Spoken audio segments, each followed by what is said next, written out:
మీరు నమ్మండి నమ్మకపోండి, ప్రపంచంలోని ప్రమాదకర నగరాల్లో హైదరాబాద్ ఒకటి. అవును, దీర్ఘకాలిక రోగాలకు హైదరాబాద్ అడ్డ. ఇంతకీ మహానగరం కాలుష్యం కోరల్లో ఎందుకు చిక్కుకుంది? పొల్యూషన్ కంట్రోల్ బోర్డు ఏం చెబుతోంది? హైదరాబాద్ మహానగరంలో వాయు కాలుష్యం కోరలు చేస్తోంది. పరిశ్రమలు అంతకంతకు పెరిగిపోతున్న వాహనాల వల్ల వాయు నాణ్యత పడిపోతోంది. పరిస్థితి ఎంత దారుణంగా ఉందంటే రానున్న రోజుల్లో ఢిల్లీని మించిపోతామా అన్న స్థాయిలో కాలుష్యం పెరిగిపోతూ ఉండడం ఆందోళన కలిగిస్తోంది. హైదరాబాద్ గ్లోబల్ సిటీగా అభివృద్ధి చెందుతోంది. దీంతో జంట నగరాలకు ఇతర ప్రాంతాల నుంచి భారీగా వలసలు కొనసాగుతున్నాయి.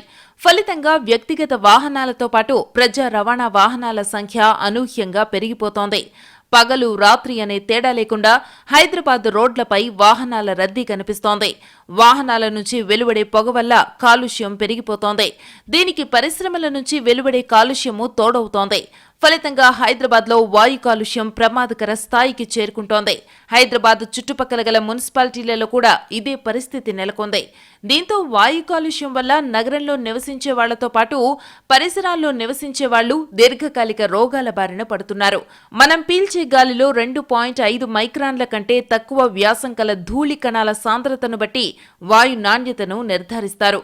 ప్రపంచ ఆరోగ్య సంస్థ ప్రమాణాల ప్రకారం ప్రతి క్యూబిక్ మీటర్ గాలిలో పర్టిక్యులర్ మ్యాటర్ PM 2.5 మైక్రాన్ల ధూళి కణాలు 5 మైక్రోగ్రాములకు మించి ఉండకూడదు. కానీ హైదరాబాద్ గాలిలో PM 2.5 మైక్రాన్ల ధూళి కణాలు 70.4 మైక్రోగ్రాములు ఉన్నట్టు తేలింది. అంటే ఇది నిర్దేశిత ప్రమాణాల కంటే 14 రెట్లు అధికం.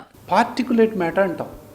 అంటే 2.5 మైక్రాన్ నుంచి 10 మైక్రాన్స్ వరకు మన బాడీలోకి వెళ్ళే అవకాశాలు ఉంటాయి.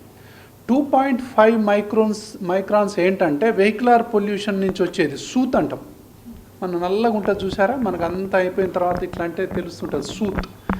ఏదైతే నుసి అంటాం, ఆ నుసి అనేది బాడీలో ఉన్నటువంటి ప్రతి సెల్కు పోతుంది. సో లంగ్స్ మొత్తం పాడైపోతున్నాయి, లంగ్ లైనింగ్ అంతా పాడవుతుంది, కార్డియోవాస్కులర్ హెల్త్ పాడైపోతుంది. పరిశ్రమల నుంచి వెలువడే కాలుష్యాన్ని నియంత్రించడంలో అధికారులు విఫలమవుతున్నారు. ఫలితంగా వాయు కాలుష్యం పెరిగిపోతూ జనం అంతుచిక్కని జబ్బుల బారిన పడుతున్నారు.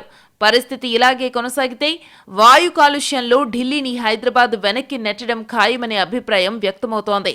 మరి వాయు కాలుష్య నియంత్రణకు పాలకులు ఎలాంటి చర్యలు తీసుకుంటారో చూడాలి.